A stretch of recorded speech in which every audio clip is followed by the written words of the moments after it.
Bonjour et bienvenue sur WeData dans la série de vidéos qui est consacrée à l'hygiène de code. Ici, nous allons traiter le premier chapitre qui concerne la convention de nommage. On se voit tout de suite.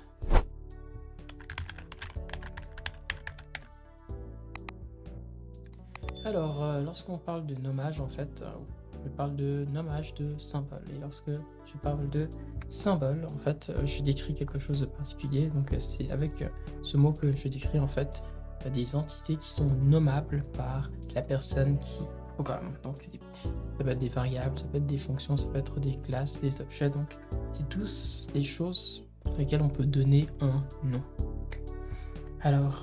Ici, nous parlons de l'importance des symboles parce que c'est la responsabilité de la personne qui écrit le programme de pouvoir écrire des symboles qui font sens, des symboles qui sont assez explicites, ou sinon elle va se retrouver avec un code qu'elle comprendra pas vraiment. Et ça, c'est quelque chose qu'on veut éviter.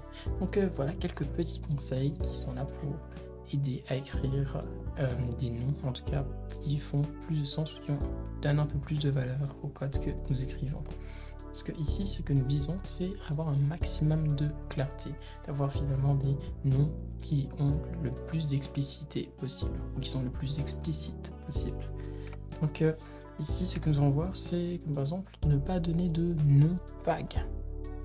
Donc quand on parle de nom vague, c'est qu'en fait, à la place d'écrire des termes très courts, de 3-4 lettres ou même moins, comme pens, faut écrire par exemple penguins from Bisco, parce que si c'est vraiment des pingouins qui viennent de Bisco, alors il faut vraiment noter penguins from Bisco et être le plus explicite possible et dire vraiment ce que représente le nom que l'on donne, même si cela prend une phrase.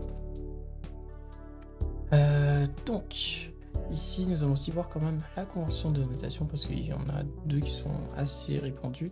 J'ai un peu oublié leur nom, mais donc la première, c'est juste une convention où on sépare les mots en mettant des majuscules au début de chaque lettre, sauf à la première, sauf si peut-être ça peut être une classe. Et nous avons un deuxième qui définit des séparations avec un underscore. Donc ce que je peux vous dire de ces deux formes, c'est que la toute première, je la trouve un peu plus simple à écrire au niveau du clavier, et la deuxième, je la trouve plus simple à lire parce qu'elle arrive à assez bien remplacer l'espace. Donc qu'est-ce qu'on peut dire concernant ces notations? Je sais pas vraiment de réelle préférence. Au tout début, je commençais par celle-là, mais maintenant que je sais comme par exemple que pour écrire du code Rust, on préfère plutôt cette notation-là, je l'ai adoptée pour écrire du code Rust. Donc voilà, ça dépend juste de vos choix et de vos préférences, mais si vous adoptez l'une de ces conventions d'écriture pour votre projet, faut rester dessus pour rester justement assez cohérent avec ce qu'on a écrit. Donc autre point aussi, c'est les fonctions qui sont assez particulières parce que la plupart des variables souvent vont juste définir un conteneur, quelque chose qui va contenir quelque chose, mais les fonctions, eux, il faut les représenter par des verbes. Souvent des verbes donnés à l'impératif, comme une sorte d'ordre ou une action qui doit être faite.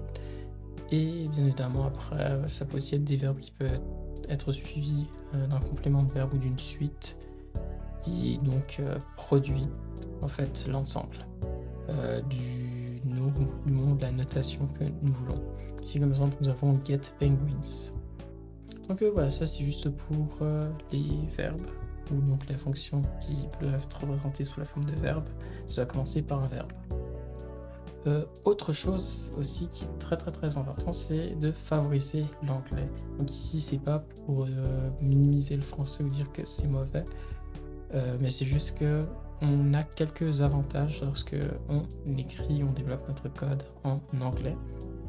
Donc nous avons une raison justement qui est internationale, c'est que finalement, étant donné que nous développons et que la majorité des développeurs sont finalement des personnes anglophones et même qu'elles viennent pas seulement des États-Unis ou d'Angleterre ou d'Australie, mais aussi d'autres régions du monde, mais qui ont aussi adopté l'anglais comme langue générale, on trouvera bien plus d'aide si on veut comme par exemple faire un travail collaboratif, si on écrit justement notre programme en anglais. Et de plus, un autre avantage, c'est que c'est plus court et plus facile, parce que on verra que pour pas mal de noms qu'on va donner, et finalement, les noms écrits en anglais, surtout au niveau des fonctions, vont la majorité du temps être plus courts que les noms écrits en français. En plus, on a aussi quelques facilités parce que les langages de programmation ont des mots-clés qui sont en fait en anglais, donc comme for, while ou do ou bien même if. Donc écrire en anglais, ça va aussi avec la langue du programme. Et en plus, vu que l'anglais n'a pas ces histoires d'accent et tout, on n'a pas besoin de se demander si on doit mettre des accents ou non parce que tel langage les supporte ou tel langage ne le supporte pas. Donc voilà, c'est quelques petits exemples qui montrent finalement que si nous avons l'occasion, il faut écrire en anglais.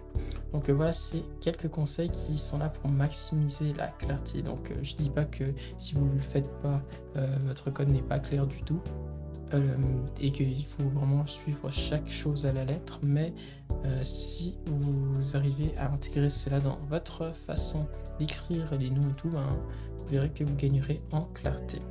Et donc nous sommes arrivés à la fin de cette vidéo et de ce chapitre justement sur les nommages, donc félicitations. Vous avez vu que ce chapitre était assez court au niveau de son contenu parce que finalement ça présente un aspect simple qui concerne le nommage, donc nommer ces symboles et que finalement on cherche à les nommer de façon explicite. Et peut-être c'est juste un petit conseil qui est donné comme ça pour une vidéo comme ça, mais il faut vraiment voir que ça va vous porter vraiment pas mal d'avantages si vous commencez à l'appliquer dans l'écriture de votre code. Mais c'est pas seulement que pour l'écriture de votre code, ça peut être aussi, comme par exemple en termes d'organisation, lorsque vous avez des fichiers que vous installez, que vous mettez sur votre machine, bon pas vraiment installer mais télécharger, comme par exemple savoir leur donner un nom bien explicite et dans le contexte, vous verrez que vous serez en mesure d'avoir des éléments plus faciles à trier ou plus faciles à comprendre.